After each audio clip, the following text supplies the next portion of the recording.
Hiro helps out. The engines on the island of Sodor like to be busy.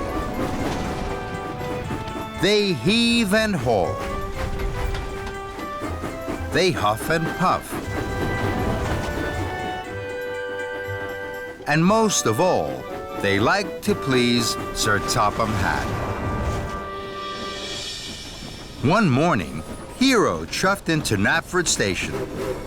There was hustle and bustle, noise and steam. It was another busy day at Knapford. Then Sir Topham Hatt hurried onto the platform without his hat. Hiro gasped. Sir, good morning, sir. I hope the day finds you well, sir. The day finds me with much too much to do, Hiro. That's how the day finds me.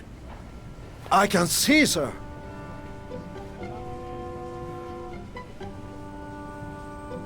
What are you staring at, Hiro? Nothing, sir. Just your hat, sir. Excuse me. Edward puffed in. Hello, Hiro. You look worried. Not at all. Then there was trouble. Blistering boilers. In all my long years, I've never seen that before. Hiro was worried for Sir Topham Hatt. Sir, can I help you, sir? It's a very busy day, Hiro. I have to visit the Thin Controller. I must talk with him about the railways. Hiro knew this was important. I understand, sir. I must be away from Knapford. Of course, sir. Now, Edward was worried. Sir, Not now, Edward. Edward was still worried.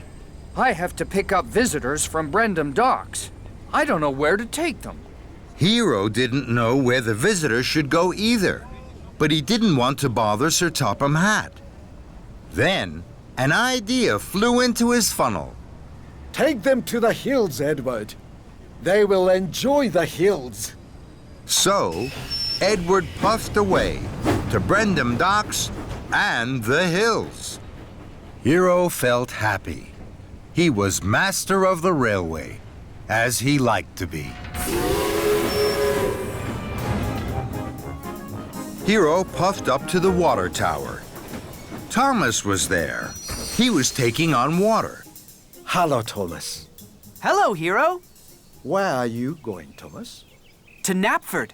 I must ask Sir Topham Hatt where to take these crates of benches and tables. Hiro still didn't want to bother Sir Topham Hatt. Sir Topham Hatt is busy now, Thomas. He will tell you where to go later. You have time to visit your friend, Farmer Trotter. So, Thomas chuffed cheerfully away to Farmer Trotter's farm. Hiro was happy. He was helping Sir Topham Hatt.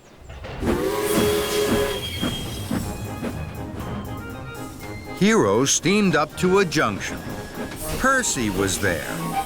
He had a flatbed full of quacking ducks. Hello, Percy. How are you? Percy was worried. Hello, Hiro. These ducks are very noisy. They want to go swimming. I have to find Sir Topham Hatt. He will tell me where I must take them for a swim. Hiro still didn't want to bother Sir Topham Hatt. Sir Topham Hatt is very busy, Percy. Perhaps you could puff to the Finland. The ducks will be happy there. Thank you, Hiro. Hiro was happy. Helping Sir Topham Hatt was the best job he had ever had.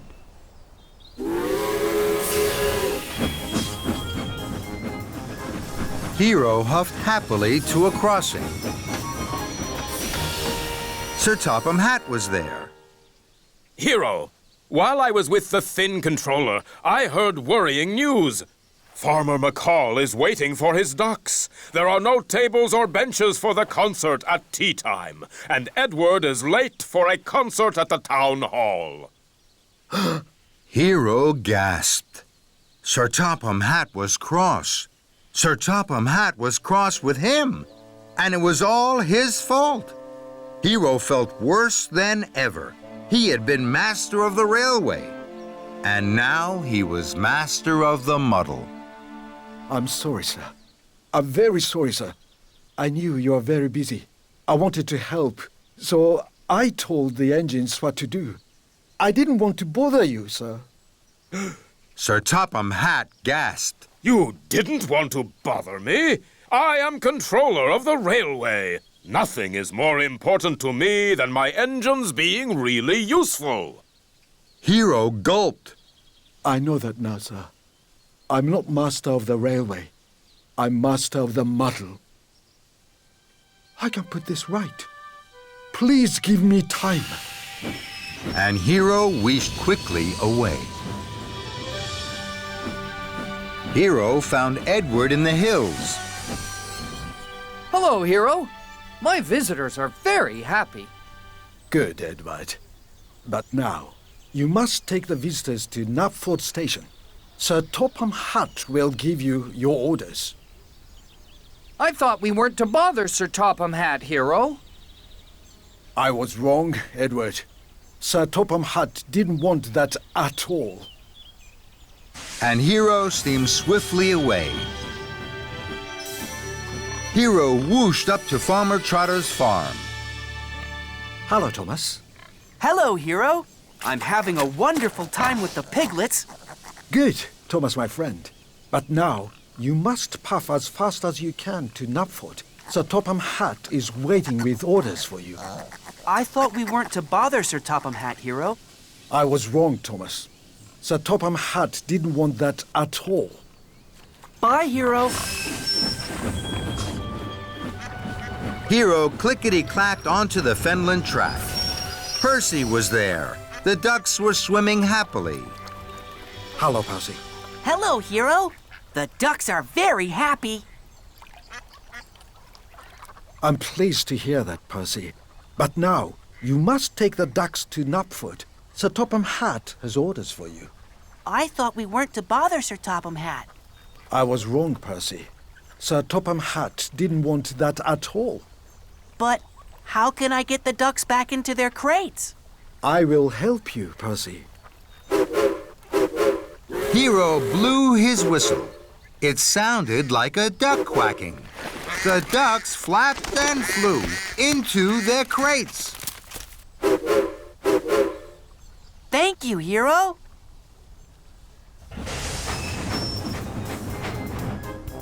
Later, Sir Topham Hatt had given his orders to the engines. Now, you all know what you have to do. Chuff away and be really useful. Hiro puffed forward. And what shall I do, sir? You, Hiro, will do what you have always done. You will be helpful, Hiro. Helping me. And nothing could have made Splash, Splosh. It had been raining and pouring on the island of Sodor. The engines were splattered and sploshed with mud. Thomas liked the rain. It splish-splashed on his boiler and pitter-pattered on his paintwork. Thomas and Rosie had biffed and bashed all day at the shunting yards. Now it was time to go. Come on, Rosie. I'll race you to Tidmouth Sheds. The two friends puffed along the tracks, straight through a very big puddle. Thomas and Rosie were splashed from footplate to fender in muddy rainwater. That was fun. Then, an idea flew into Thomas's funnel.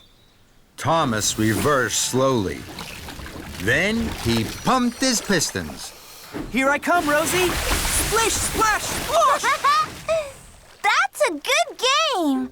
Here I splash!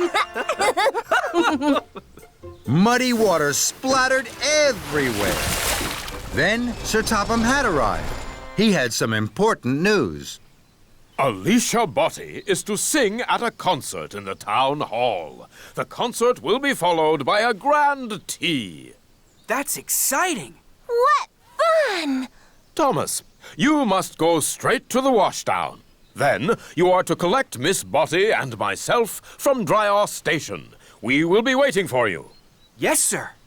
Rosie, you must collect Annie and Clarabelle and take them to Druzья for Thomas. Yes, sir. Right away, sir. See you later, Rosie. And Thomas and Rosie chuffed quickly away. Thomas pulled up at the junction to the washdown. He saw a very big puddle on the other track. Charlie was waiting right by it. He was very muddy. Splashing Rosie was such good fun. I'm sure Charlie would like my game, too. And I'm sure I have time for another puddle before the washdown. So, Thomas didn't take the track to the washdown. He took the track through the middle of the very big puddle.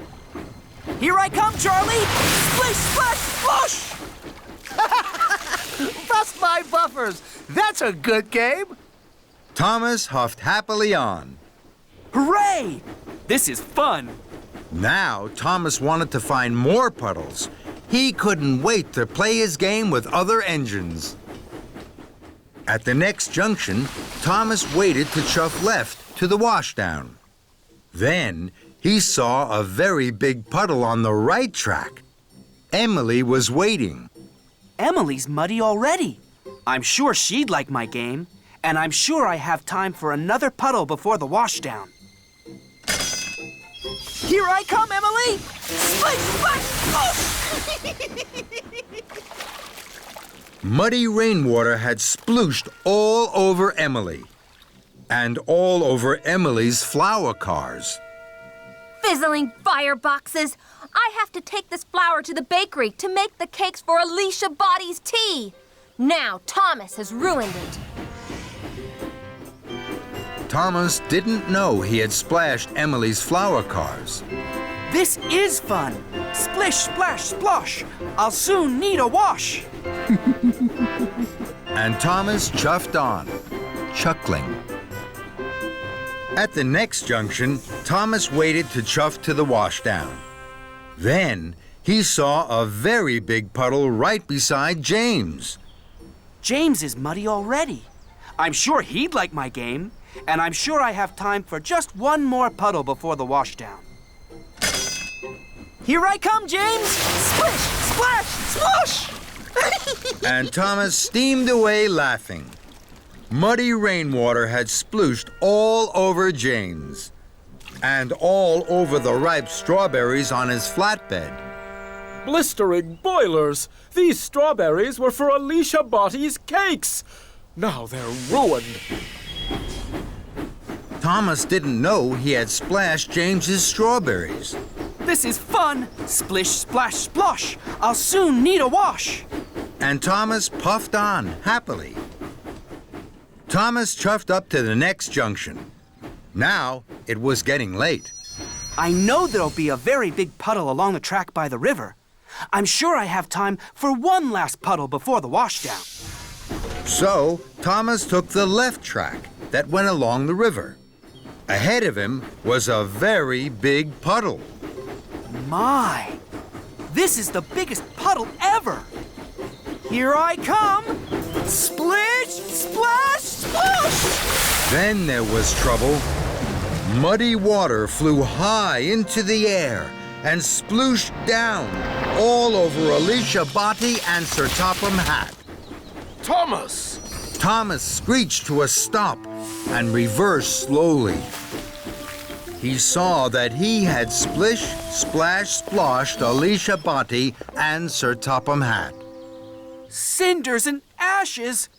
Look what you've done to Miss Botti. She's soaked.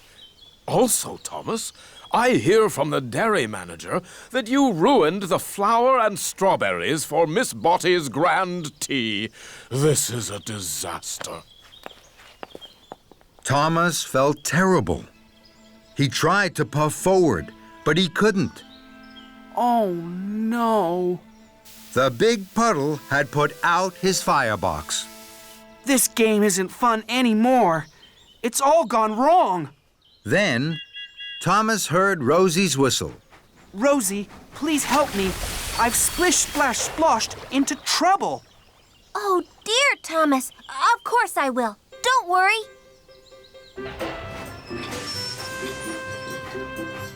Rosie heaved and huffed Thomas onto dry tracks.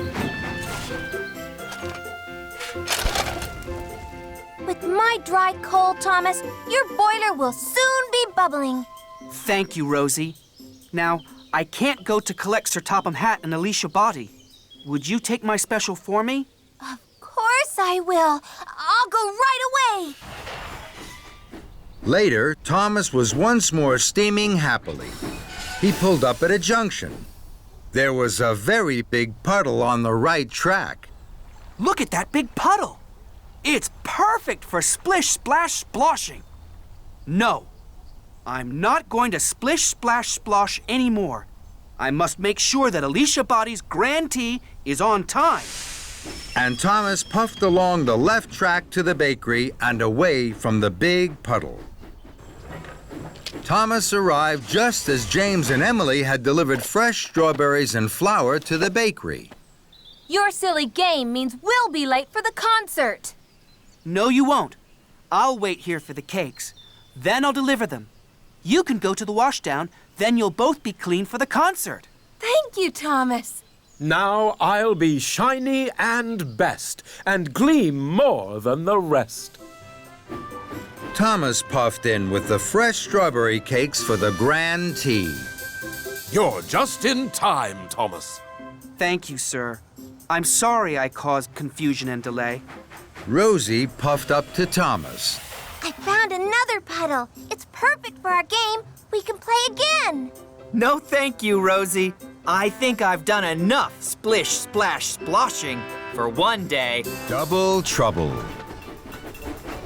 All the engines were very excited. They chuffed cheerfully and chattered as they clattered along the tracks. Today was Sir Topham Hatt's birthday, and there was to be the grandest birthday party on Sodor. Thomas had a very special. He was to pick up Sir Topham Hatt and Lady Hatt for the party. As Thomas approached Maithwaite Station, he gasped. Ahead, he could see Sir Topham Hatt already on the platform. Cinders and ashes, I must be late. Thomas pulled into the station. He was worried. I'm sorry, sir. I thought I was early. Sir Topham Hatt turned around. Thomas gasped. Sir Topham Hatt had a mustache. Thomas was so surprised he nearly popped a piston. Thomas, my good friend, you're looking perfectly polished today. Thank you, sir. Sir Topham Hatt chuckled so loudly his top hat wobbled. Thomas was puzzled. Sir Topham Hatt never chuckled so loudly that his top hat wobbled, and Sir Topham Hatt never called Thomas his good friend. I know, Thomas. Let's go to the Whispering Woods. It's one of my favorite spots. We have plenty of time before the party. All aboard! Now Thomas was even more puzzled. He wanted to ask about Sir Topham Hatt's new mustache and why he was acting so strangely. But Thomas didn't want to look silly. So he decided not to ask. Thomas pulled away from Maithwaite Station and chuffed towards the Whispering Woods. Thomas puffed up to the Whispering Woods. Edward was there. Edward had brought children to visit the woods. Then he was to take them to the party. Hello, Edward. Hello, Thomas. You look worried. Thomas was worried. But before he could explain, Sir Topham Hatt climbed down. Marvelous! What fun! Please, sir, we can't stay long. The children mustn't be late for the party. Oh, party smarty, Thomas. We have plenty of time. You worry too much. And Sir Topham Hatt strode off. Hello, children. Who'd like a game of hide and seek? Did Sir Topham Hatt say a game of hide and seek? Yes, he did. and Thomas's wheels wobbled with worry. Sir Topham Hatt played hide and seek for a long time. He was very happy. So were the children. Edward was puzzled. Sir Topham Hatt never plays hide and seek. I know. And what's that on his face? A mustache. It just appeared. Today, Sir Topham Hatt doesn't seem like Sir Topham Hatt at all. Just then, Sir Topham Hatt came back. Thomas wanted to ask him if he was feeling all right, but he didn't want to look silly. Thomas knew that silly engines weren't really useful engines, so he didn't ask any questions. We must hurry now, sir. We'll be late. And so will the children. But Sir Topham Hatt wasn't worried. Don't hurry the children, Edward. Let them play. Edward was so surprised his boiler bubbled. Then Sir Topham Hatt jumped aboard Annie and waved to all the children. Thomas's wheels clickety-clacked. He puffed and he huffed along the track. He knew they were late for the party. Thomas stopped at the junction.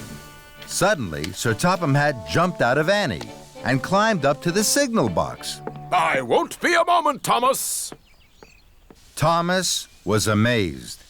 So was the signalman. Sir Topham Hatt never came into his signal box. Hello there. May I have a turn? Thomas looked up. He saw Sir Topham Hatt pull a lever. Then Thomas heard Gordon's whistle. Cinders and ashes. Here comes Gordon. Gordon had all the important visitors aboard the express. He was taking them to the party. With a clang and a clatter, the points changed.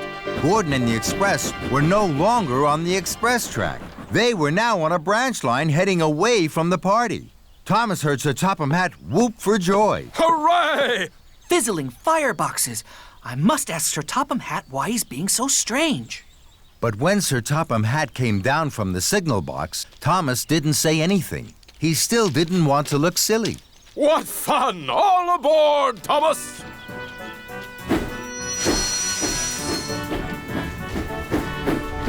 Thomas raced towards Maithwaite. Lady Hatt would be waiting.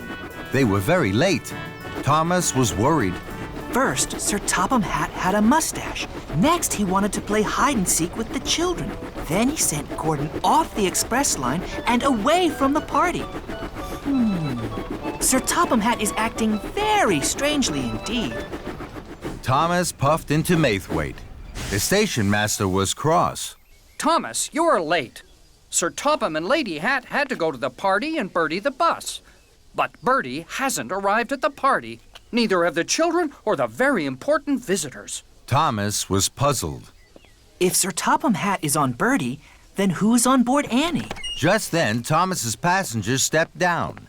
Thomas knew he had to ask a question he hadn't asked before, even if he looked silly. Excuse me, Sir Topham. You don't quite seem yourself today. Is everything all right? Thomas's passenger beamed brightly. Yes, Thomas, but I'm not Sir Topham Hatt. I'm Sir Loam Hatt, Sir Topham's brother.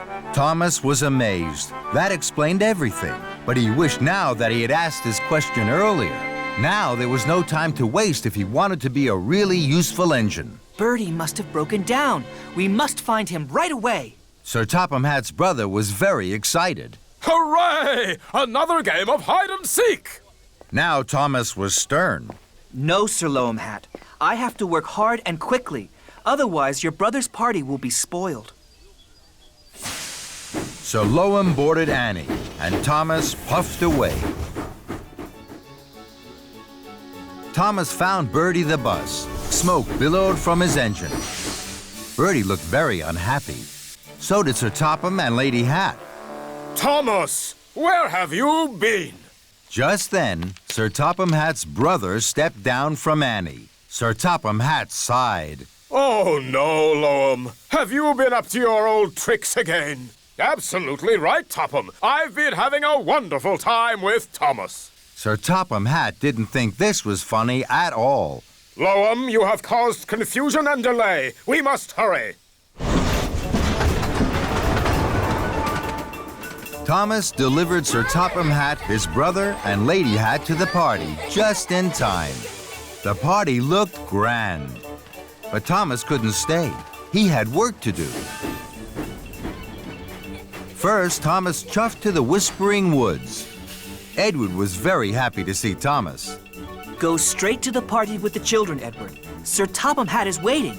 It was his brother, Sir Loam, who was playing hide and seek. Next, Thomas found Gordon. Gordon was huffing and puffing as slowly as a snail down a rickety branch line. Ugh, the indignity. Hurry, Gordon, to the next express line. Race like a rocket to the party. That made Gordon very happy. At last, Thomas chuffed back to the party. Edward and Gordon were already there. What a wonderful party! And it was. Everyone was laughing. Then Thomas and his friends heard something very extraordinary. Sir Topham Hatt chuckled even louder than his brother. And that made Thomas happy as Sodor. All the engines on Sodor like to be really useful. They huff and they puff to do their best for Sir Topham Hatt's railway. And sometimes that means doing a job they have never done before. One morning, Sir Topham Hatt had a new job for Thomas. Victor has to go to the transfer yards. He has to see one of the little engines. He will be away all day. You must look after the steamworks, Thomas. Victor will tell you all you need to know. Make sure you listen carefully. Yes, sir. Thomas was excited. The Sodor Steamworks is one of my favorite places on the island. Today, I'm going to be in charge. That's a very important job, Thomas. Good luck. Thank you, Percy. And Thomas puffed proudly away to the steamworks and his new job. Victor was waiting for Thomas at the steamworks. Thomas was very excited. His boiler bubbled and his firebox fizzed. Hello, my friend. This is a big day for you. The steamworks will be very busy. Not too busy for me, Victor. I like being busy. That's good, my friend. Now, when an engine comes in, you have to listen carefully to their problem. If you need help, ask Kevin. That's right, Thomas. When you're in a fix, look no further. Just ask Kevin. It'll save you bother. Thank you, Kevin. Are you listening, Thomas? Yes, Victor. But Thomas was too excited to listen. He wanted to get on with his very important job. Don't worry, Victor. I know just what to do. Hurry, Victor. You'll be late for the little engines. Very well, my friend. Good luck. And Victor steamed away. Thomas was now in charge. Soon, Spencer steamed sulkily into the steamworks. His shiny silver paintwork was scratched and scuffed. Spencer was surprised to see Thomas. Where's Victor? He's away today. I'm in charge. Spencer was worried. Oh my, Spencer. You are in a mess. I'll check you over from wheels to whistle. Put Spencer up on the hoist, please, Kevin. Kevin was worried. Are you sure, boss? I mean, Thomas? I don't think Spencer needs to go on the hoist. I mean, he needs a repaint, boss. But Thomas wasn't listening to Kevin. He was too excited. He was in charge of the steamworks. Put Spencer up on the hoist, Kevin. Over here, Spencer. Please, if you don't mind. Please. Thank you. So, Spencer huffed huffily to the hoist. Then Henry chuffed in. Henry wasn't well. He spluttered and stuttered. He wheezed and sneezed. Henry was surprised to see Thomas. What are you doing here, Thomas? Victor is away today. I'm in charge. Henry sighed. Then he wheezed. Then he sneezed. Footplates and fenders. I know just what's wrong with you, Henry. You have been given the wrong coal. Henry gasped. No, Thomas. It's not my... But Thomas wasn't listening. Don't worry, Henry. We'll have you puffing proudly in no time. Kevin, bring over some of Henry's special coal, please. But what about Spencer, boss? But Thomas wasn't listening. Quick as you can, Kevin. So Kevin trundled to the coal. Spencer sat sniffly by the hoist. Henry spluttered and stuttered. And Thomas felt pleased and proud. I like being in charge of the steamworks. Then James steamed snootily in. Straw and twigs blocked his funnel. Why are you here, Thomas? Victor is away today. I'm in charge. Bubbling boilers. You are in a mess. What happened to you? I can't puff properly. I know just what you need. Kevin, Yes, boss. Thomas. James needs a new funnel. No, I don't. But Thomas wasn't listening to James. But what about Henry's coal and Spencer on the hoist? Thomas wasn't listening to Kevin. Find the spare funnel, please. Kevin was now very confused. To find the funnel, he had to put down Henry's coal. But first, he had to raise Spencer on the hoist. It was all too much for Kevin. Oh, dear, boss. Thomas. Don't worry, Kevin. I'm in charge. Then there was trouble. Kevin reeled and rolled back towards the hoist. And with a biff and a bash, he hit a big green button. That made Spencer shudder into the air. Trembling tracks, what's happening? Kevin gasped. Heaving hooks. Sorry, Spencer. Then Kevin dropped Henry's coal right in front of Henry's nose. Bust my boiler and crashing coals. Kevin rocked and rolled into James. Mind my shiny red paintwork. James was so upset, he blew the biggest puff of steam he had ever blown. All over Victor. Victor had just arrived from the transfer yards. Now he was covered from buffer to buffer in twigs, soot, and straw. Victor's wheels wobbled and his steam stuttered. Sizzling Sodor! What has happened to my beautiful steamworks? Thomas looked at Victor and then at the mess and the muddle. Cinders and ashes. This is all my fault. No, boss. Thomas. I'm sure it's my fault. I'm sorry, boss. I did try to say, boss. No, Kevin. It's not your fault. I didn't listen to Victor. I didn't listen to you. And I didn't listen to my friends.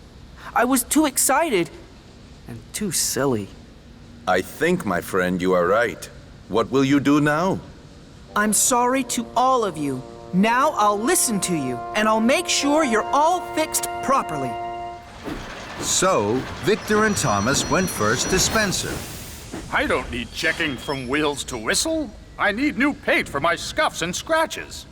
This time, Thomas listened. Don't worry, Spencer. You'll be sparkling silver in no time. That made Spencer very happy. Next, Victor and Thomas talked to Henry. I have my special coal, but there's something wrong with my firebox. It makes me wheeze and sneeze. Don't worry, Henry. Your firebox will be cleaned. You won't wheeze and sneeze anymore. And Thomas was right. Pumping pistons. No more wheezes and sneezes. That's much better. Lastly, Victor and Thomas listened to James. I don't need a new funnel. I need my old funnel cleaned and polished.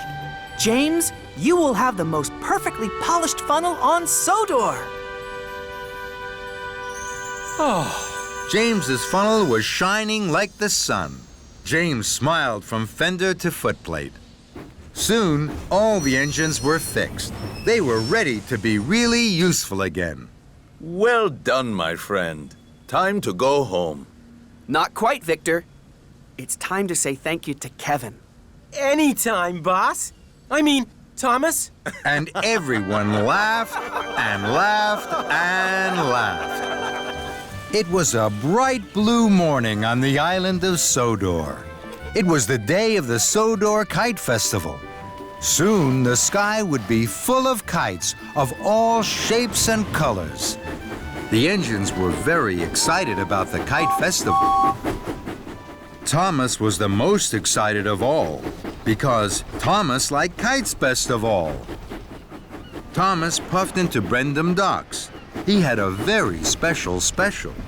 He was to collect the winner's cup for the kite festival. Thomas gasped when he saw the cup. Oh my! That's the most beautiful cup I've ever seen! Thomas, you must deliver the winner's cup to Knapford Station. Lady Hatt will give it to the winner at tea time. Thomas beamed from buffer to buffer. Yes, sir. I will chuff straight there. Thomas puffed proudly. He wanted everyone to see that he was pulling the winner's cup. Thomas pulled up to a junction.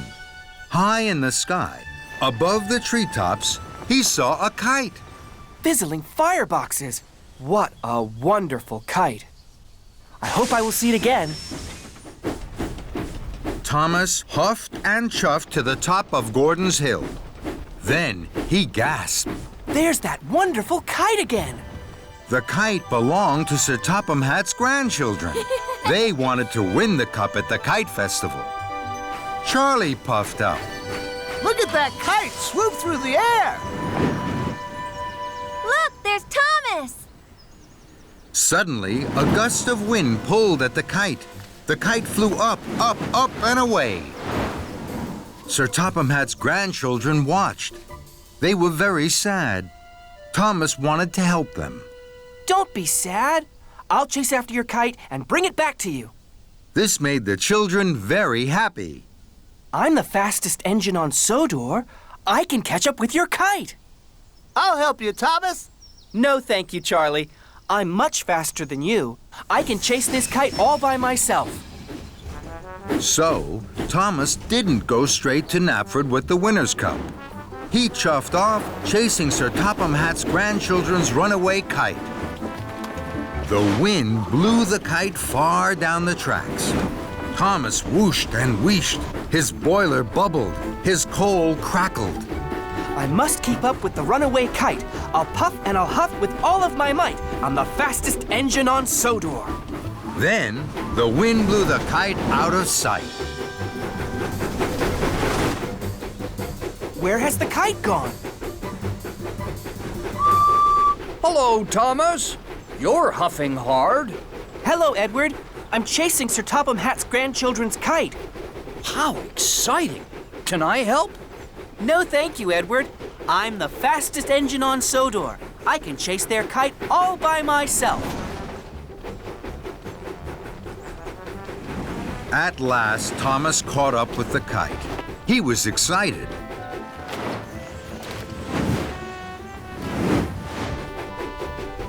Then, the wind blew the kite another way.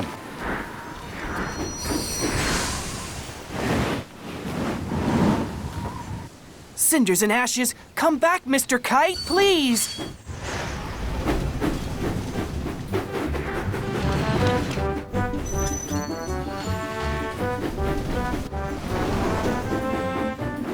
Thomas chased and raced. I must keep up with the runaway kite. I'll puff and I'll huff with all of my might. I'm the fastest engine on Sodor. Then, the wind blew the kite up over the bridge. Emily was on the bridge. She saw the kite. She was surprised. Hello, Thomas. Are you chasing that kite? Yes, Emily. It is blown away from Sir Topham Hatt's grandchildren. I've promised I'll catch it. Can I help? No, thank you, Emily. I'm the fastest engine on Sodor. I can chase it all by myself. And Thomas whooshed on under the bridge. Thomas clattered and clacked. I must keep up with the runaway kite. I'll puff and I'll huff with all of my might. I'm the fastest engine on Sodor. What's wrong, Thomas? Your cheeks are as red as James's boiler. I'm chasing that kite. Let me help. I can chase it with you. No, thank you. I can chase this kite all by myself. I'm the fastest engine on Sodor. So, Percy chuffed off, and Thomas puffed on.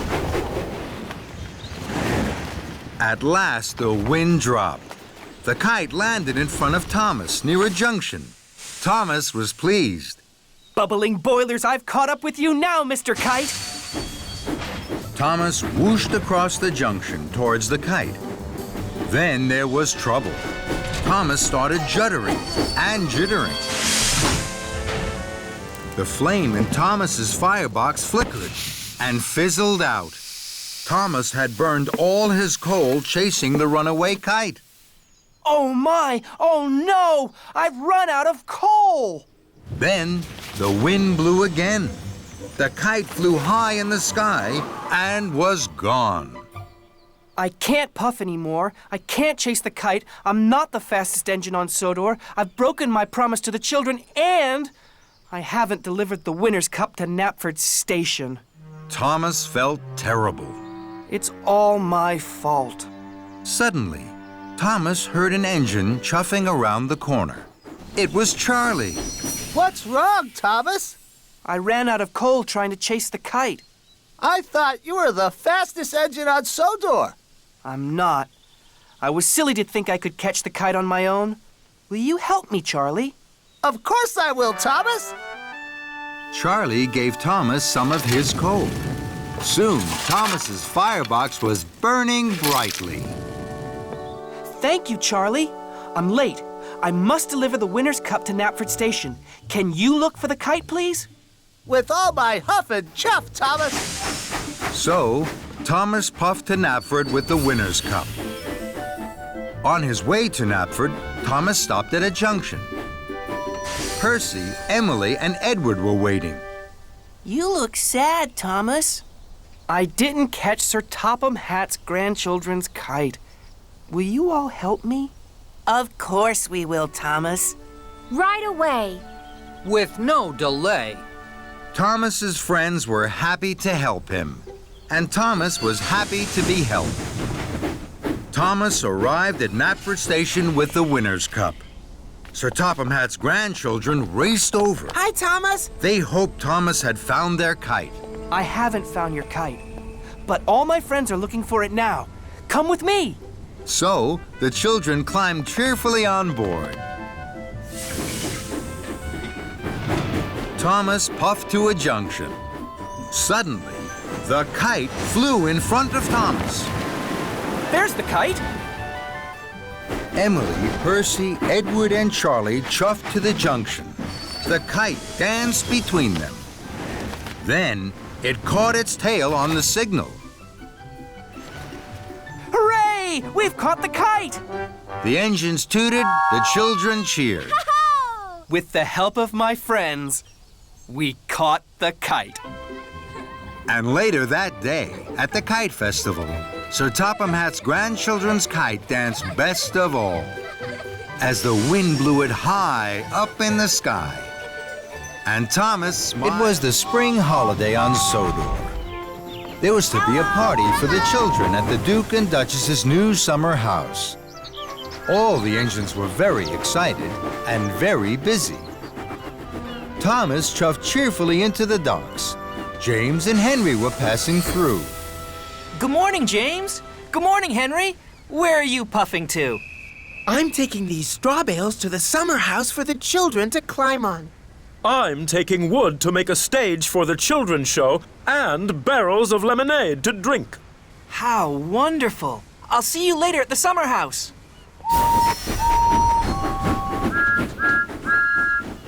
Good morning, Cranky. What's good about it? It's the Duke and Duchess's party day. Party smarty. I don't go to parties.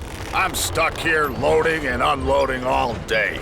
I haven't had a moment to rest my hook. That load is for me. It's eggs for the children to paint.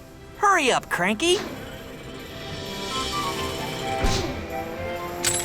You're creaky, Cranky. What's the matter? Are the eggs too heavy a load for you? Cranky didn't like Thomas's joke. He didn't like being called creaky. No, they're not too heavy for me. They're light as fluff. You're not strong enough to pull anything heavier than fluff, Tiny Thomas. That's why Henry and James have the heavy loads. Now Thomas didn't like Cranky's joke. Fizzling fireboxes, I'm as strong as any other engine. You're not as strong as me. I can lift much heavier loads than you could ever pull. Thomas really didn't like that. We'll see, Cranky. I have lots of time to deliver the eggs. First, I have to prove Cranky wrong. James has a heavy load. I'll go and find James. So Thomas steamed sternly out of the docks. Thomas found James at the junction by the washdown. Hello, James. I don't have a lot of jobs today. Shall I deliver your heavy load of wooden barrels for you? You can stay here at the washdown. Then you'll be perfectly polished for the party. James thought this was a very good idea. Thank you, Thomas. So James was uncoupled from the heavy flatbed of wood, and Thomas was coupled up. The flatbed was heavy. Huffing and puffing, Thomas set off for the docks. Thomas chuffed back into the docks. You again. What are you doing with that wood? This flatbed is very heavy. I'm sure you can't lift it. Cranky looked at the flatbed of wood and barrels. I'm sure I can. Cranky's hook swung low over the wood. Thomas watched and waited. With a creak and a crank, and a crank and a creak, Cranky raised the flatbed into the air. Thomas's boiler buzzed. Told you so. You're still creaky, Cranky. And you're still tiny, Thomas. That made Thomas very cross. I will prove Cranky wrong, and still have time to deliver the eggs. I'm sure Henry had an even heavier load. I'll go and find Henry. So Thomas steamed stormily away. Thomas found Henry waiting by the coal hopper for his special coal. Hello, Henry. I don't have a lot of jobs today. Shall I deliver your heavy load of straw bales for you? Then you can wait here for your special coal. Henry thought this was a very good idea. Thank you, Thomas. So Henry was uncoupled from the heavy flatbed of straw bales, and Thomas was coupled up. The flatbed was very heavy. Huffing and puffing, Thomas set off once more for the docks. Soon, Thomas puffed back into the docks. You again. Now, what are you doing with those straw bales? This flatbed is very, very heavy. I'm sure you can't lift this. Cranky looked at the flatbed of straw bales. I'm sure I can. Cranky's hook swung low over the straw. Thomas watched and waited. With a creak and a crank, and a crank and a creak, Cranky raised the flatbed of straw into the air. Thomas's funnel fizzed. Told you so. You're still creaky, Cranky. And you're still tiny, Thomas. That made Thomas even crosser. More than ever, Thomas wanted to prove Creaky Cranky wrong. He had to find the heaviest thing he could. Then, an idea flew into his funnel. Lift me, Cranky. Cranky looked at Thomas. He couldn't let Thomas win. Cranky's hook swung low over Thomas. Thomas hardly dared puff. With a creak and a crank, and a crank and a creak, and very, very slowly, Cranky raised Thomas high into the air. Bubbling boilers! Creaky Cranky is lifting me! Then there was trouble. Cranky creaked louder than ever. His crane arm stuttered and juddered. It creaked and it croaked. Then it cracked. Oh, no. Cranky's crane arm had broken, and it was all Thomas's fault. Thomas was stuck high in the sky and blowing in the breeze. Then Sir Topham Hatt arrived. Thomas, what are you doing up there? I'm sorry, sir. I was... You are causing confusion and delay. The Duke and Duchess have no wood, straw bales, or eggs. Now I see you have them all here. Cranky is broken, and you, Thomas, think it's a good time to try being a bird. The Duke and Duchess are waiting. Thomas felt very silly. Then Sir Topham Hatt looked at Cranky. And you're as silly as Thomas. Cranky crumpled. The shame to be as silly as a steamy. Soon, a workman had climbed up Cranky. Slowly and carefully, Thomas was lowered and landed with a jolt and a judder, just as Spencer arrived. Dear, oh dear, Thomas, what a mess. Little engines can get into very big trouble. Thomas felt even sillier in front of Spencer, but he knew now that being strong was only good if you were also really useful. And he had to be really useful. Spencer, I need your help. You're very strong and can pull much heavier loads than me. Will you take the wood, the straw bales, and the eggs to the summer house for me, please? It's my fault that Cranky is broken. I must put everything right as quickly as I can. Very well. Thank you. I'm sorry, Cranky. I know you're strong, stronger than me. I'll be back soon with the right parts to fix you. Then Thomas pumped his pistons and puffed out of the docks. Thomas whooshed like the wind all the way to the steamworks. Hello, Victor. Cranky creaked, and now he's cracked. He needs new parts. You've come to the right place, my friend. Parts aplenty here. We'll have Cranky up and lifting in no time. Soon, Thomas's flatbed was loaded with new parts for Cranky. Thank you, Victor. Of course, my friend. Give Cranky my best. And Thomas puffed happily away. Thomas puffed into the docks with his heavy flatbed. Cranky was still looking crumpled. Here you are, Cranky. We'll have you fixed in no time. Thank you, Thomas. That's a heavy flatbed. You know, you're not tiny. And you're not creaky. Cranky laughed, and that made Thomas laugh too. Lion of Sodor.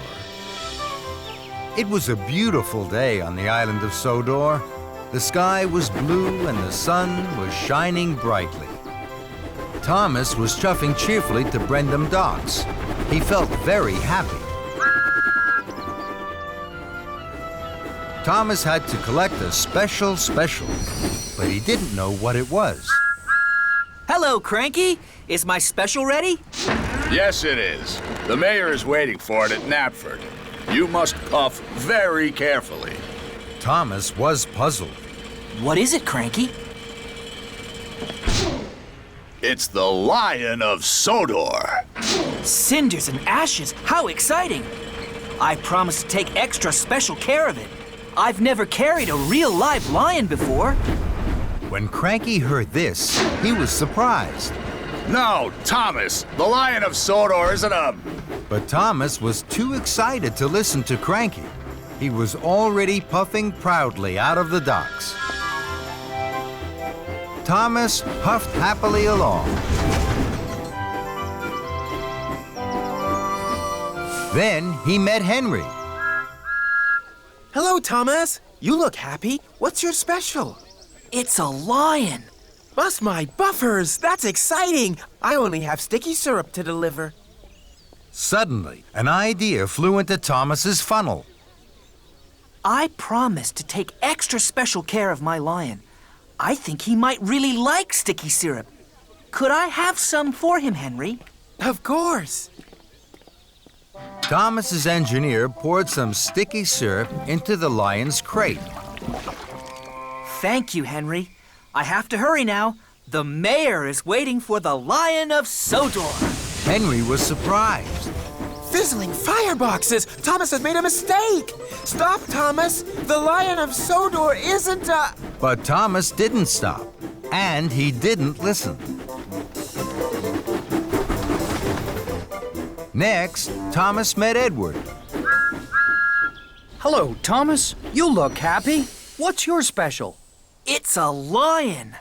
Flatten my funnel. How exciting. I only have to deliver fresh fish.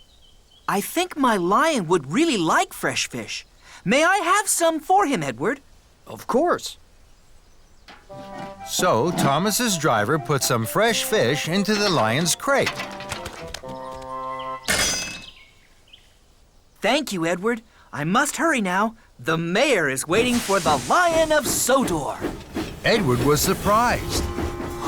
Clattering coaches. Stop, Thomas! The Lion of Sodor isn't a... But Thomas didn't stop, and he didn't listen.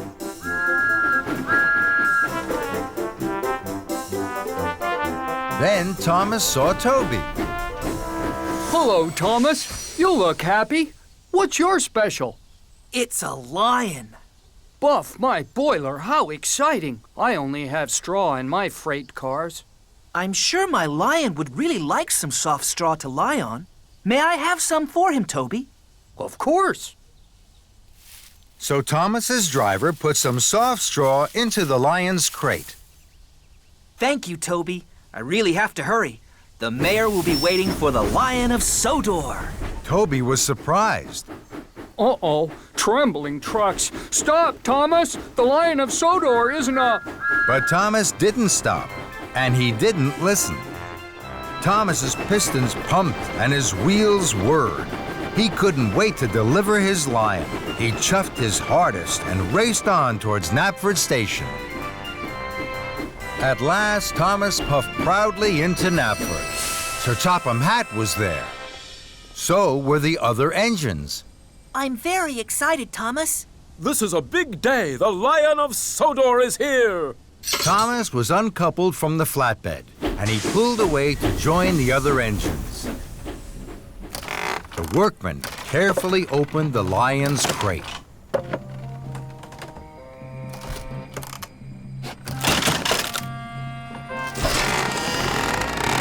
Then the engines gasped. The Lion of Sodor wasn't a real lion at all. It was a statue. And now it was covered in sticky syrup, fresh fish, and straw. Sir Topham Hatt was cross. Thomas, this is a terrible mess. Gordon and James laughed, and Thomas felt very silly. I'm sorry. I thought I had a real lion in my crate. I wanted to take extra special care of it. I didn't know the Lion of Sodor was a statue. So Sir Topham Hatt told Thomas all about the Lion of Sodor, and the other engines listened carefully. So you see, Thomas, it was the most famous statue on Sodor. Then it broke. This is the shiny new statue we have been waiting for. The mayor is coming at tea time, and now look at it. I'll make sure it's clean, sir. I promise the Lion of Sodor will be shiny and new again in no time. Very well, Thomas. Thomas still felt very silly. Cheer up, Thomas. I didn't know the Lion of Sodor was a statue either. It all happened a long, long time ago. Not many engines remember that time. We tried to tell you, but you didn't stop. I'm sorry, Henry. I should have listened. Now I must hurry. I must get the Lion of Sodor cleaned right away. Why don't you take it to the washdown? This time, Thomas listened. What a good idea. Thank you, Henry. Thomas was coupled to the flatbed, and he chuffed quickly away.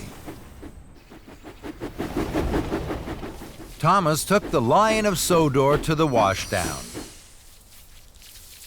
Soon, the sticky mess was washed off.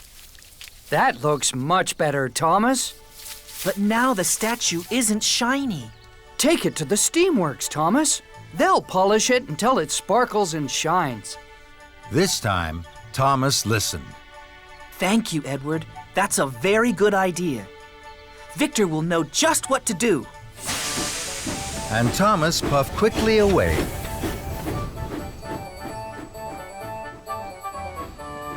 Thomas took the Lion of Sodor to the steamworks. Workmen polished the statue until it shined and sparkled, just as Edward had said. The Lion of Sodor looks much better now, Thomas. But it's nearly tea time. The mayor will soon be at Knapford, and it's a long way. Take the track by the windmill. That'll get you there in time. This time, Thomas listened. Thank you, Toby. That's a good idea. Thomas took the shortcut past the windmill. He huffed and puffed as fast as his pistons could pump towards Knapford. Children cheered and passengers waved as Thomas chuffed by. Everyone wanted to see the Lion of Sodor, and everyone wanted Thomas to stop. I can't stop now. I mustn't be late. The mayor will be at Knapford, and he won't wait. And Thomas whooshed on his way. Thomas puffed proudly into Knapford Station. The mayor had just arrived. He was delighted to see the new Lion of Sodor. The statue shined and sparkled in the sun. Well done, Thomas. This is the finest statue I've ever seen. And the cleanest! Everyone cheered. And Thomas smiled from footplate to fender. Sodor. It was a very special day on the island of Sodor. The Mr. Bubbles clown show was coming to town. Mr. Bubbles was famous. He could blow the biggest bubbles ever seen. All the engines were happy and excited, except for Thomas. He had a cracked funnel and had to puff to the steamworks for repairs. At the steamworks, everything was huffing and puffing, and steaming and wheeshing, everything except Thomas. He waited sadly on the turntable for Victor to arrive. Thomas didn't like it when he needed repairs. It meant waiting inside and not having fun out on his branch line. Don't look so miserable, Thomas. We'll find you a nice spare funnel and have you out and about in no time. Kevin, let's see what we have for our good friend Thomas. Yes, boss. Coming right up. Sorry, boss. It was a slip of the hook. Oh, Kevin. Well, that won't do at all, my friend. This funnel is much too small. Kevin, let's try something a little larger. Yes, boss. Right away, boss. Suffering Sodor, Kevin. What are you doing? Sorry, boss. It was a slip of the hook. Yes, we know, Kevin. We know. Try this one for size, Thomas. No, no, no, no. This one is too large. We only have one more spare funnel, boss. I'll be back in 2 toots of a whistle. Let's hope it's a good fit, my friend, or you'll be here for quite a while. Here it is, Thomas. Oops. Sorry, Thomas. It was a slip of the Hook. I know, Kevin. I know. Magnificent. A perfect fit. This funnel makes me feel silly. Not at all, my friend. It's splendid. It will help you puff very well until your old funnel is fixed. Now chuff along. I hear that Mr. Bubbles has a very special for you at Brendam Docks. Thomas chuffed into Brendam. He was very unhappy. Mr. Bubbles was waiting. He was very happy to see Thomas. Hello, Thomas. Mr. Bubbles has a very important job for you, Thomas. This is my very special bubble liquid. It makes the biggest bubbles you have ever seen. I need it for my show this afternoon. Please take it to Knapford Station. So Thomas backed up slowly and carefully to the flatbed and was coupled up. Now you mustn't spill any of the liquid, Thomas. Puff slowly and carefully. Yes, sir. We'll meet you at Knapford. Then James chuffed up. Hello, Thomas. That's a funny funnel. Thomas didn't want a funny funnel. He wanted his old funnel back. And he didn't like James laughing at his funny funnel. So Thomas pumped his pistons and raced away as quickly as he could. He forgot all about going slowly and carefully. Later, Thomas stopped at a crossing. He saw Gordon. Hello, Thomas. Oh, that's a funny funnel. Thomas didn't want a funny funnel. He wanted his old funnel back. And he didn't like Gordon laughing at his funny funnel. So Thomas pumped his pistons and raced away from Gordon as quickly as he could. He wasn't thinking about going slowly and carefully. Bubble liquid splished out and sploshed onto the road. But Thomas didn't notice. Sir Topham Hatt was driving Mr. Bubbles on the road. Then there was trouble. The car skidded and skated right into a muddy ditch.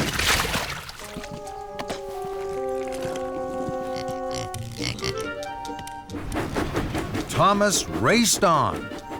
He stopped at a signal and saw Henry in a siding. Hello, Thomas. Oh, that's a funny funnel.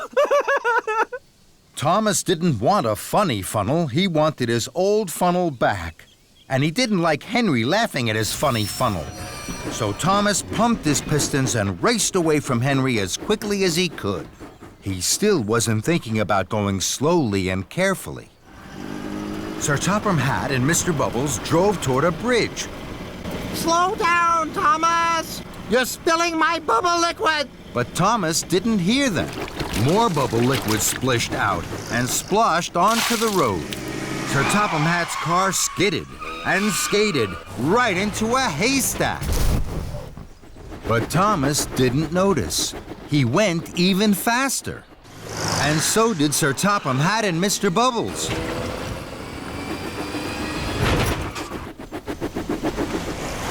Thomas didn't see them, but he did see a red signal. Thomas put on his brakes. More bubble liquid splished out and splashed onto the road. Sir Topham Hatt's car skidded and skated right into a pond.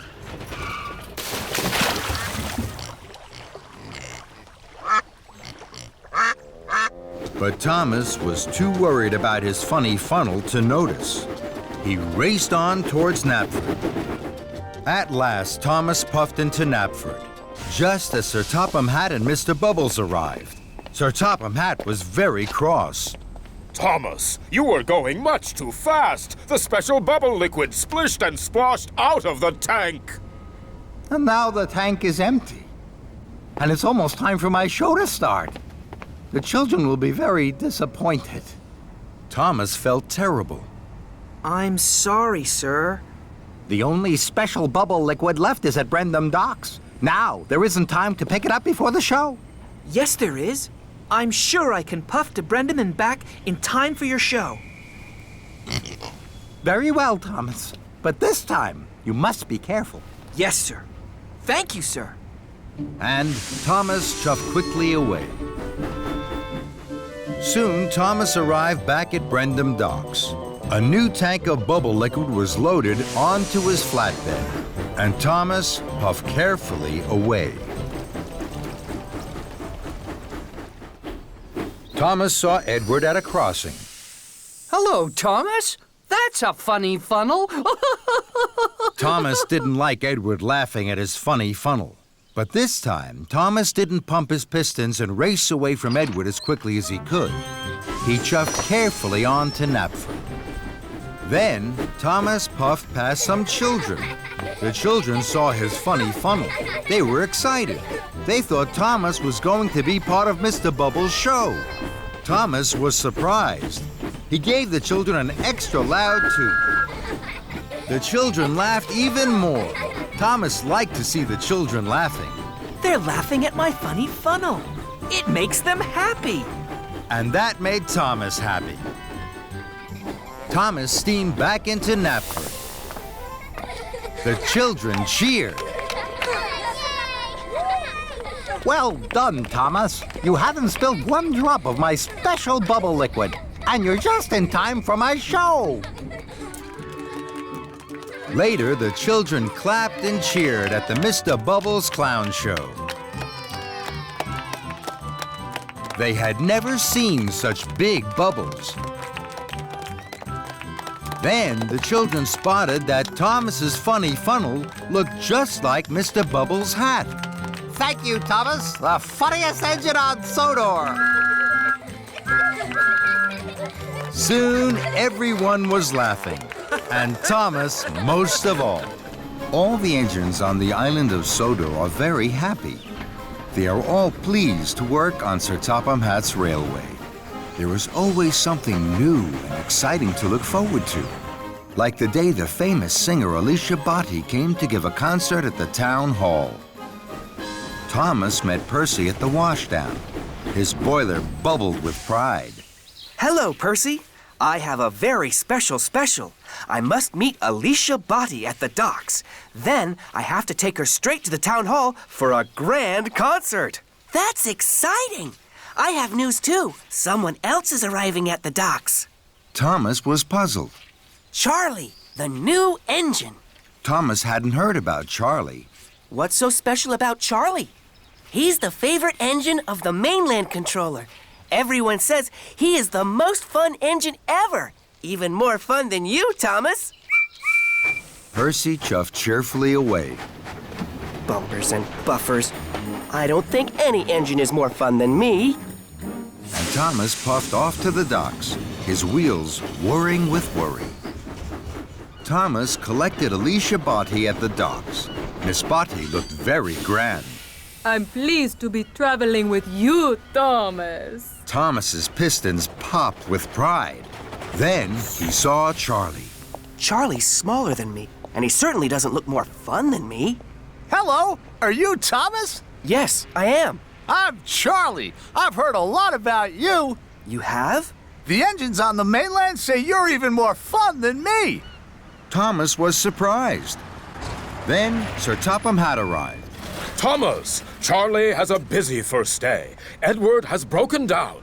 Charlie must pick up Edward's freight cars of seats from the steamworks. Then he has to collect ice cream from the dairy and red carpet from Knapford Station. If Charlie needs help, I'm sure you will look after him. Yes, sir. Yippee! Want to come with me? Why? It'll be fun.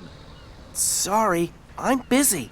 I heard you were a fun engine. Maybe you're not fun at all. Thomas didn't like being told he was no fun at all. I'll come with you to the steamworks, and then I'll take Miss Botti to the town hall. I'm sure I have plenty of time.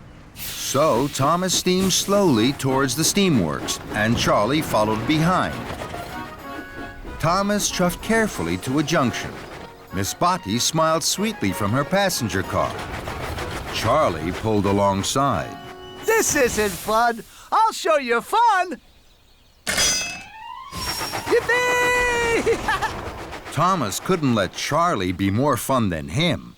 He pumped his pistons, bubbled his boiler, and fizzed his firebox. The race was on. Thomas and Charlie roared and raced. Their funnels were fiery. They were soon red-faced. Alicia Botti could not believe her eyes. My goodness me, this is a surprise. I thought Thomas was steady and slow. What thrills and what fun on the way to my show! The engines were laughing. The race was such fun. You're quick and you're speedy, but I'm number one. With a whoosh and a wheesh, the two engines pulled into the steamworks. Steady, boys. Who is your friend, Thomas? Charlie. He's new. I'm fun. And I'm Alicia Botti. Miss Botti, it is an honor to have you visit our steamworks. Kevin. Sorry, boss. And while Charlie was coupled up to Edward's flatbed, Miss Botti sang to the steamworks.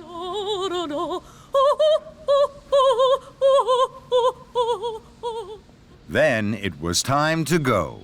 You are fun, Thomas. Let's go to the dairy. Thomas knew he should take Miss Botti straight to the town hall, but he didn't want Charlie to think he wasn't fun. I'm sure I still have time to get Miss Botti to the town hall. So Thomas and Charlie left for the dairy. Soon, the two engines came to a junction. Let's puff down there. We can't.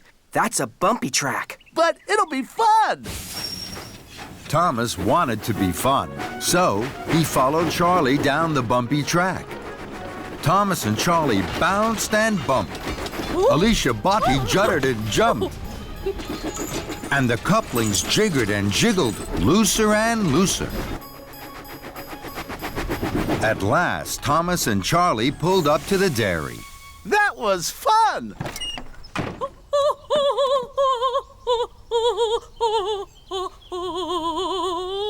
And this is even more fun. We must go, Miss Botti. You mustn't be late for the concert. Bye-bye! If you were a really fun engine, you would race me to Knapford. Thomas knew he was late, but he wanted to be really fun. Just one last race, Charlie. Thomas and Charlie thundered and roared. Thomas thought he had never puffed so fast. I'm first. Let's race again. Then Gordon whooshed past. He was huffing grandly. He was taking Sir Topham Hatt to the town hall. Thomas gasped. I'm late. I must whoosh like the wind to the town hall. Thomas pumped his pistons, and he chuffed away quickly in a cloud of steam. I mustn't be late. I mustn't be late.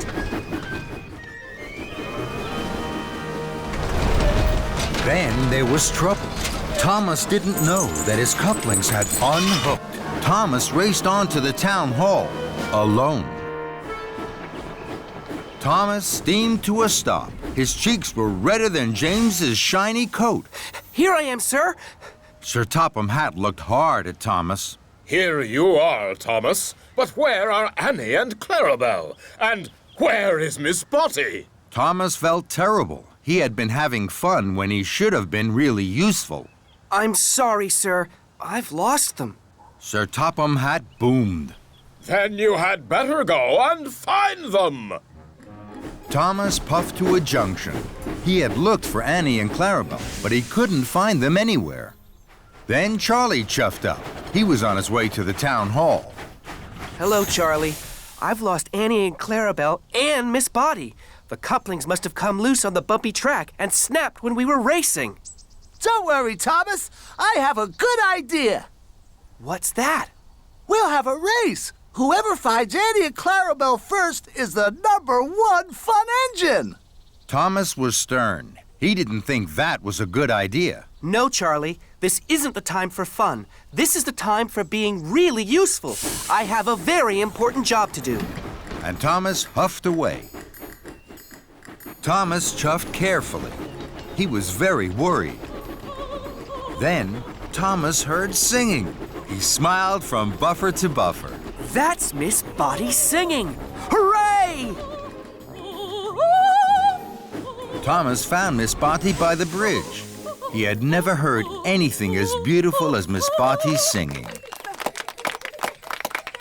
Miss Botty must go. I'm sorry I kept you waiting. And Miss Botty cheerfully waved goodbye as the crowd clapped and cheered. Thomas puffed to the town hall with Annie and Clarabelle. Sir Topham Hatt was cross. At last, Thomas. You've made Miss Botty very late. Not at all, Bertram. Thomas has made me very happy. I've had the ride of my life. So many people to sing to, and such fun. That made Thomas smile, and so did Toby's new whistle. It was a bright, sunny day on the island of Sodor. All the engines chuffed cheerfully. Everyone was smiling. Everyone except Toby. Toby was at the steamworks. Toby's bell had stopped working. It was covered in rust and it didn't clang and chime anymore. It had to stay in the steamworks to be cleaned. So Toby was very sad. Victor didn't have another bell for Toby, so he had to be fitted with a new steam whistle. Easy does it, Kevin, my friend. Left a little? No. Right a little? Perfect. Very good, my friend. How does that feel, Toby? Toby thought the new whistle felt very strange. It was much bigger than his old bell. He was worried. I've never used a steam whistle before. James chuffed into the steamworks with Sir Topham Hatt. Hello, Toby. That's a 3-chime steam whistle. I used to have one of those. This made Toby even more worried. Is it a good whistle? It's the best. It is the loudest whistle in the whole of Sodor. The loudest? Yes, it's loud and booming. Everyone will hear you coming. Toby didn't like this. He didn't like loud and booming noises. He liked the ting-a-ling-a-ling of his old bell. Toby, you must go to Knapford and collect Lady Hatt. She is waiting, so don't be late. Yes, sir. So Toby chuffed off to Knapford Station with his new 3-chime steam whistle. I wish I had my old bell back. I don't know how to use this new loud and booming 3-chime steam whistle. Then an idea flew into Toby's funnel. If I puff slowly and carefully, I won't need to use my whistle at all. I can do all my jobs and wait for my old bell to be fixed. This made Toby feel much happier. Toby steamed slowly through Sodor. Gordon huffed and puffed impatiently behind him. Out of my way, Toby, you old steam tram! You're making me late!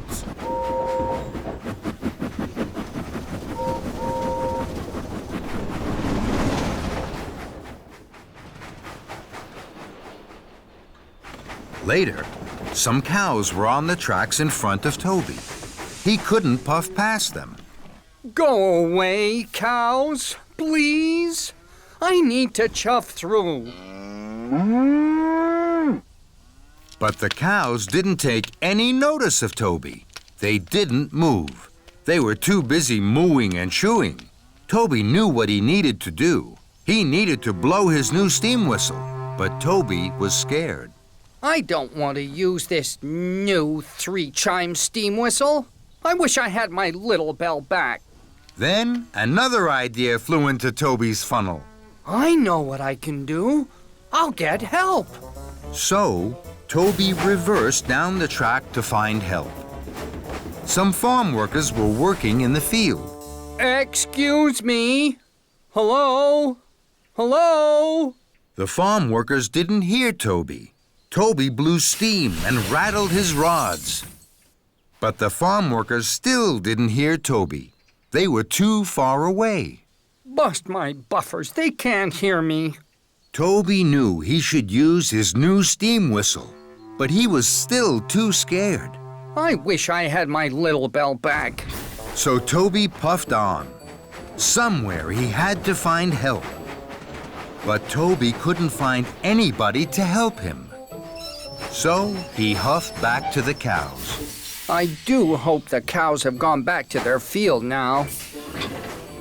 But the cows hadn't gone back to their field. They were still mooing and chewing all over the tracks. Oh, no! Toby tried to biff them with his cow catcher, but they still wouldn't move.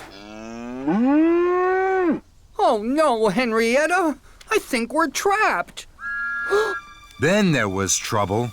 Toby heard a noise that made his wheels wobble. Another engine is coming. They'll crash into the cows. The engine steamed around the corner. It was Thomas. Thomas was racing like the wind. His firebox was fuming, and his boiler was burning brightly. I have to tell Thomas about the cows. I'll have to use this new whistle. Toby closed his eyes. His firebox flared. Steam blew into his new 3-chime steam whistle. It was the loudest whistle anyone had ever heard on Sodor. What was that? It was a 3-chime steam whistle. They're the best whistles ever. I wonder who blew that. Thomas heard the 3-chime steam whistle. Cinders and ashes! I must stop! He applied his brakes. Thomas screeched and skidded. Sparks flew and tracks trembled. Toby didn't dare look. Phew! Thank you, Toby. Your whistle told me there was trouble ahead. Toby felt very proud. I'm pleased I used my 3-chime steam whistle. It was even louder than my bell. Thomas was proud of his friend Toby. Together, with their whistles and wish, Toby and Thomas moved the cows from the track. Then, Toby remembered Lady Hatt. Fizzling fireboxes. I've forgotten all about Lady Hatt. She's waiting for me at Knapford. I must puff faster than Gordon to chuff there on time. Don't worry, Toby. I'll puff with you. We're sure to make it together. Thomas and Toby puffed and puffed toward Knapford Station. Suddenly, Sir Topham Hatt arrived. He was very cross. Toby, Lady Hatt waited for a very long time. Now Gordon is taking her home. Toby was upset. He knew he hadn't been a really useful engine. I'm sorry, sir. Then, Toby stopped. He saw something ahead. There's a fallen tree across the tracks. And Gordon is steaming straight towards it. Oh, no! Don't worry, sir. I know just what to do. Toby bubbled his boiler and pumped his pistons. He blew his 3-chime steam whistle as loudly and as boomingly as he could. Gordon heard Toby's whistle. He applied his brakes and screeched to a halt. Toby, did you blow that whistle so loudly? Yes, I did. It was my new 3-chime steam whistle. For a steam tram, you have a lot of puff. Thank you. Well done, Toby. Toby couldn't have felt more proud. Good job, Toby. Toby was back at the steamworks. His little bell was ready. It glistened and gleamed as if it were brand new. Toby was happy. Bye-bye, big new steam whistle. Victor and Kevin had heard the news that Toby had saved Thomas and Gordon. Well, Toby, my friend, it sounds as if you had a very busy day. Did you like the new 3-chime steam whistle? It was very useful. You can keep it if you like, my friend. No, thank you. My bell is the best of all. Straight to the steamworks. James was pleased. Thank you, sir.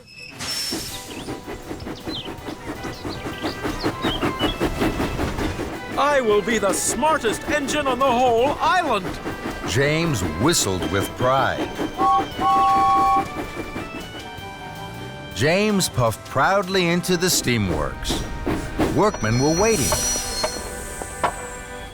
First, they took off James's old coat of red paint.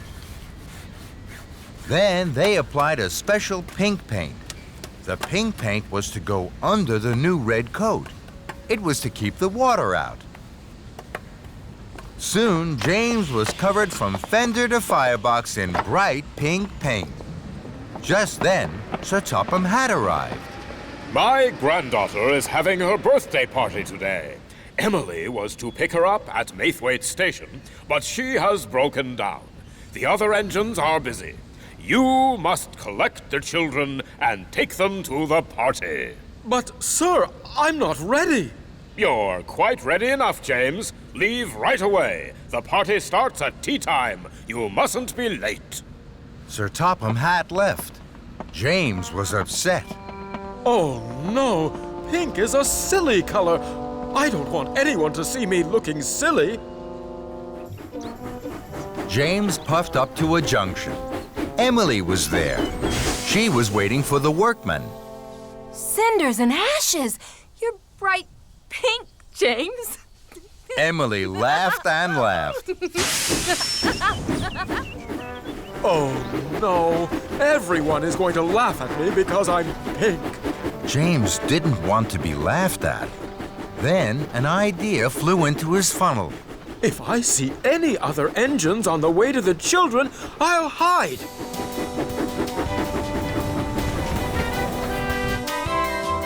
James chuffed through the countryside.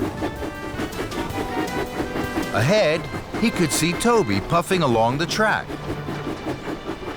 I don't want Toby to see my pink paint. He'll think I'm silly. I'll hide under this tree until he's gone. So, James chuffed under the branches of a willow tree. Toby puffed slowly towards him.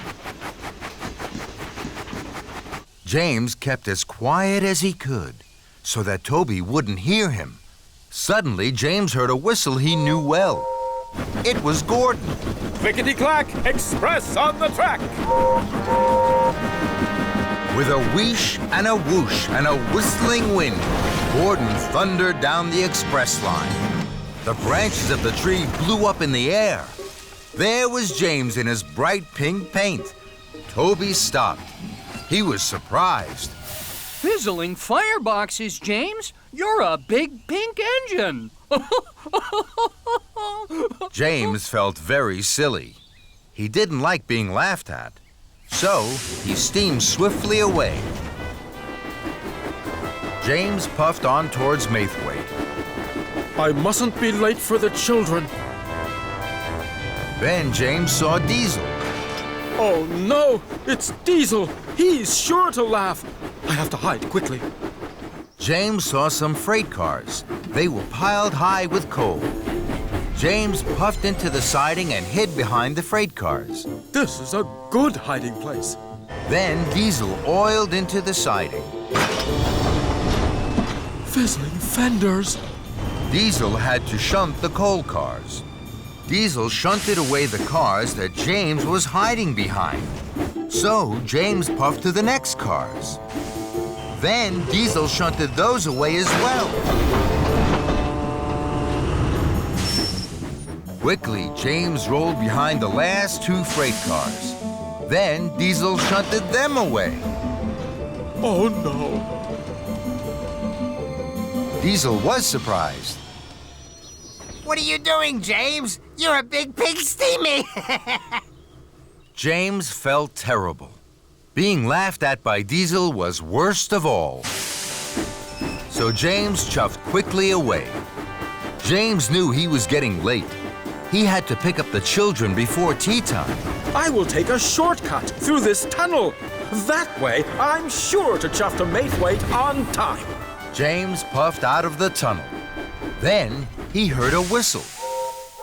It's Gordon! Oh no! I don't want Gordon to laugh at my silly pink paint. I have to hide.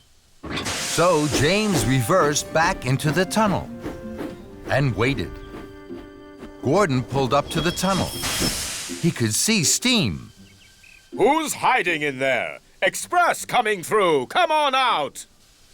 James didn't want to come out. He was sure Gordon would laugh at him. Then Thomas and Percy puffed up. What's happening? Who's in there? I don't know, but the Express can't wait. James knew the engines were waiting for him, and so were the children. If I keep hiding, I'll be late to pick up the children, and they'll be late for their party. So, with a puff and a huff, James chuffed slowly out of the tunnel. He was very unhappy. James, you're all pink. What a funny color. I'd hide too if I was bright pink. James felt terrible. All the engines were laughing, but James knew what he had to do. I feel very silly, but I can't let the children down. James hurried to Maithwaite as fast as his pistons could pump. James saw Spencer at a junction. Spencer thought James looked very silly. Oh dear, James. Bright pink really isn't your color. James didn't like this, but this time, even though he felt silly, he didn't hide. I mustn't be late for the children.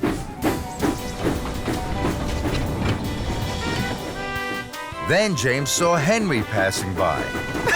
My word, you do look pink! But James didn't hide. He felt silly, but he didn't stop. Must collect the children. Must collect the children. James puffed towards Maithwaite. He could see the children waiting. I'm sure the children will laugh too. They will think I look very silly. And he steamed sadly on to the station. James pulled into Maithwaite. Sir Topham Hatt's granddaughter didn't laugh. And she didn't think James looked silly at all. She smiled. She was very excited and very happy. James, you're a pink engine. Pink is my favorite color. James couldn't believe it. Do you really like pink? I love pink, and so do all my friends. Look! Pink is our favorite color!